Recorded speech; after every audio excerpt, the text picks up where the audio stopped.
Hi hello welcome to 24/7 news TV. ఈ రోజు మనతో పాటు కాంగ్రెస్ లీడర్ కసుబా శ్రీనివాస్ గారు ఉన్నారు. నమస్తే సార్. నమస్తే అండి. ఎలా ఉన్నారు సార్? బాగున్నామండి.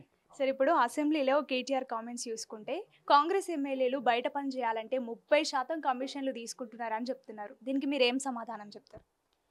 కమిషన్లు తీసుకునే సంస్కృతి, కమిషన్ల కోసం రాష్ట్రాన్ని అప్పుల పాలు చేసిన నేపథ్యం బీఆర్ఎస్ పార్టీది. బీఆర్ఎస్ గారు రూపాంతరం చెందిన బీఆర్ఎస్ పార్టీది. కేటీఆర్ గారికి, వారి తండ్రి గారైనటువంటి కేసీఆర్ గారికి, వాళ్ళ కుటుంబానికి ఎంత శాతం తీసుకుంటే పని అవుతుంది అన్నది వాళ్ళకి బాగా తెలుసు. కాబట్టి కరెక్ట్ పర్సంటేజ్తో సహా వారు చెప్పినారు. 30%, 20%, 10. ఇప్పటి వరకు ప్రజా సమస్యలతోటి సతమతం అవుతూ ప్రజలకు ఇచ్చినటువంటి గ్యారంటీస్ను, అదేవిధంగా ఇప్పుడు నిరుద్యోగులకు ఏ విధంగా ఉద్యోగాలు ఇవ్వాలి, సంక్షేమ కార్యక్రమాలను ఏ విధంగా అమలుపరచాలి, మీరు చేసినటువంటి అప్పులను ఎట్లా కట్టాలి, సంపదను ఎట్లా సృష్టించాలి అని బాధపడుతున్నటువంటి కాంగ్రెస్ ప్రభుత్వం పైన, ఎమ్మెల్యేస్ పైన, మీ ఎమ్మెల్యేస్ ఉన్నప్పుడు అందరూ కూడా ఎంత అవినీతికి పాల్పడితే మిమ్మల్ని ఇంటికి పంపించింది అన్నది మీరు చూసుకోండి.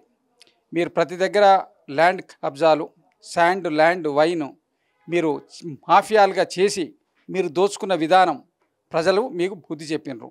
ఇంకా కూడా మీకు పశ్చాత్తాపం లేకుండా 30% కమిషన్ ఎవరిచ్చిండ్రో చూపించమనండి, ఎక్కడిచ్చిండ్రో చూపించమనండి. బిల్లులన్నీ పెండింగ్లు ఉన్నాయని మీరే చెప్తున్నారు, ఎవరికి ఇస్తలేరని చెప్తున్నారు. మీరు చేసిన వర్క్ చేయించి ఇచ్చిపోయినటువంటి బిల్సే పెండింగ్ ఉన్నాయి. మీరు చేయించినటువంటి కాంట్రాక్టులు బిల్లులు క్లియర్ చేయడానికే మేము ఇబ్బంది పడుతున్నాం. మేము కొత్త వర్క్స్ ఇంకెక్కడ మొదలై పట్టలేదు. అప్పుడే 20%, 30% కమిషన్లు ఎవరు ఇచ్చారు? కమిషన్ పర్సంటేజ్ మీకు ఇది జరిగితే వస్తలే అని మీకు ఏమైనా బాధ ఉందా? మాకు అలాంటి కమిషన్లు తీసుకునేటువంటి సంస్కృతి, నైజం కాంగ్రెస్ పార్టీది కాదు. లక్షల కోట్లు, వేల కోట్ల రూపాయలు ధనాన్ని సంపాదించుకునేటువంటి నైజం లేదు.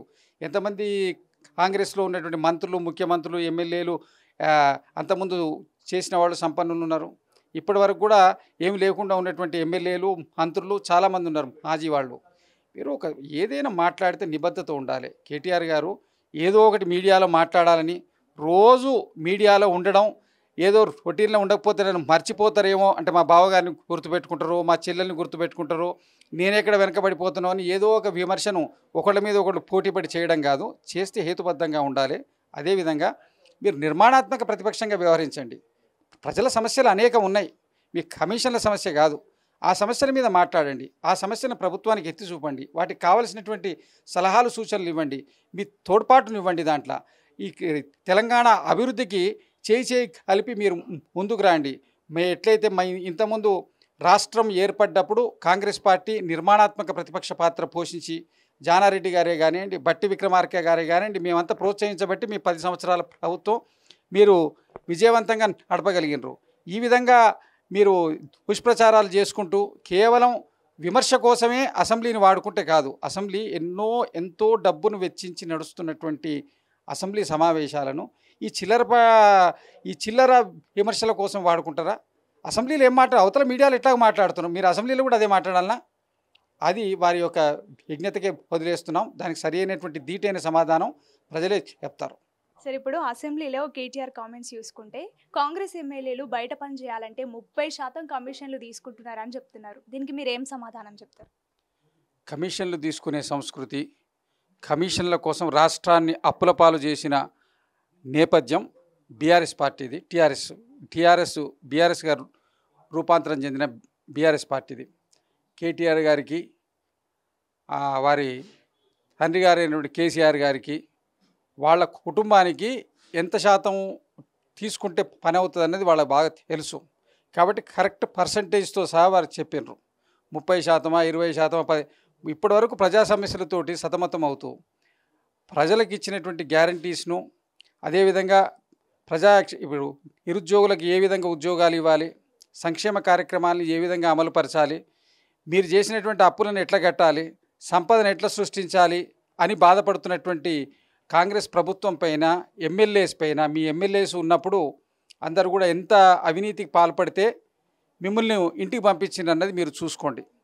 మీరు ప్రతి దగ్గర ల్యాండ్ కబ్జాలు, ల్యాండ్ వైన్ మీరు మాఫియాలుగా చేసి మీరు దోచుకున్న విధానం ప్రజలు మీకు బుద్ధి చెప్పినారు.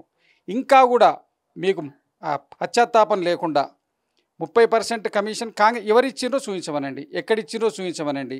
బిల్లులన్నీ పెండింగ్లు ఉన్నాయని మీరే చెప్తున్నారు, ఎవరికి ఇస్తలేరని చెప్తున్నారు. మీరు చేసిన వర్క్ చేయించి ఇచ్చిపోయినటువంటి బిల్సే పెండింగ్ ఉన్నాయి. మీరు చేయించినటువంటి కాంట్రాక్టులు బిల్లులు క్లియర్ చేయడానికే మేము ఇబ్బంది పడుతున్నాం. మేము కొత్త వర్క్స్ ఇంకెక్కడ మొదలై పట్టలేదు.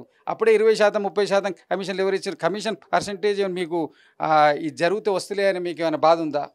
మాకు అలాంటి కమిషన్లు తీసుకునేటువంటి సంస్కృతి నైజం కాంగ్రెస్ పార్టీది కాదు. లక్షల కోట్లు, వేల కోట్ల రూపాయలు ధనాన్ని సంపాదించుకునేటువంటి నైజం లేదు. ఎంతమంది కాంగ్రెస్లో ఉన్నటువంటి మంత్రులు, ముఖ్యమంత్రులు, ఎమ్మెల్యేలు అంతకుముందు చేసిన వాళ్ళు సంపన్నులు ఉన్నారు. ఇప్పటి వరకు కూడా ఏమి లేకుండా ఉన్నటువంటి ఎమ్మెల్యేలు, మంత్రులు చాలామంది ఉన్నారు, మాజీ వాళ్ళు. మీరు ఏదైనా మాట్లాడితే నిబద్ధత ఉండాలి. కేటీఆర్ గారు ఏదో ఒకటి మీడియాలో మాట్లాడాలని, రోజు మీడియాలో ఉండడం, ఏదో రొటీన్లో ఉండకపోతే నేను మర్చిపోతారేమో అంటే మా బావగారిని గుర్తుపెట్టుకుంటారో, మా చెల్లెల్ని గుర్తుపెట్టుకుంటారో, నేనెక్కడ వెనకబడిపోతున్నావు అని ఏదో ఒక విమర్శను ఒకళ్ళ మీద ఒకళ్ళు పోటీపడి చేయడం కాదు. చేస్తే హేతుబద్ధంగా ఉండాలి. అదేవిధంగా మీరు నిర్మాణాత్మక ప్రతిపక్షంగా వ్యవహరించండి. ప్రజల సమస్యలు అనేకం ఉన్నాయి, మీ కమిషన్ల సమస్య కాదు. ఆ సమస్యల మీద మాట్లాడండి, ఆ సమస్యను ప్రభుత్వానికి ఎత్తి చూపండి, వాటికి కావలసినటువంటి సలహాలు, సూచనలు ఇవ్వండి, మీ తోడ్పాటును ఇవ్వండి. దాంట్లో ఈ తెలంగాణ అభివృద్ధికి చేయి కలిపి మీరు ముందుకు రండి. ఎట్లయితే ఇంతకుముందు రాష్ట్రం ఏర్పడ్డప్పుడు కాంగ్రెస్ పార్టీ నిర్మాణాత్మక ప్రతిపక్ష పాత్ర పోషించి జానారెడ్డి గారే కానివ్వండి, బట్టి విక్రమార్క గారే కానివ్వండి, మేమంతా ప్రోత్సహించబట్టి మీ 10 సంవత్సరాల ప్రభుత్వం మీరు విజయవంతంగా నడపగలిగినరు. ఈ విధంగా మీరు దుష్ప్రచారాలు చేసుకుంటూ కేవలం విమర్శ కోసమే అసెంబ్లీని వాడుకుంటే కాదు. అసెంబ్లీ ఎంతో డబ్బును వెచ్చించి నడుస్తున్నటువంటి అసెంబ్లీ సమావేశాలను ఈ చిల్లర విమర్శల కోసం వాడుకుంటారా? అసెంబ్లీలో ఏం అవతల మీడియాలో ఎట్లా మాట్లాడుతున్నాం, మీరు అసెంబ్లీలో కూడా అదే మాట్లాడాలన్నా? అది వారి యొక్క విజ్ఞతకే వదిలేస్తున్నాం. దానికి సరి అయినటువంటి దీటైన సమాధానం ప్రజలే చెప్తారు. Okay sir, thank you so much.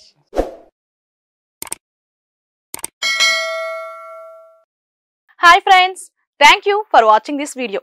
ఈ వీడియో కనుక మీకు నచ్చినట్లయితే దయచేసి లైక్ చేయండి, షేర్ చేయండి. ముఖ్యంగా మా ఛానల్ 24/7 న్యూస్ టీవీని సబ్స్క్రైబ్ చేసుకోండి.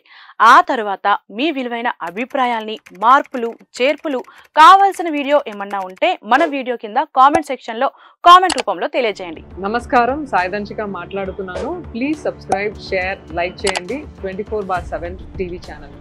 హాయ్ నమస్తే, నేను మీ Sonia Akula. Please subscribe to 24/7 news TV. Hi అండి, అందరికీ నమస్తే. నేను Mankota Prasad. Please do subscribe 24/7 news TV. Political, entertainment and infotainment updates కోసం like, share, subscribe 24/7 news TV.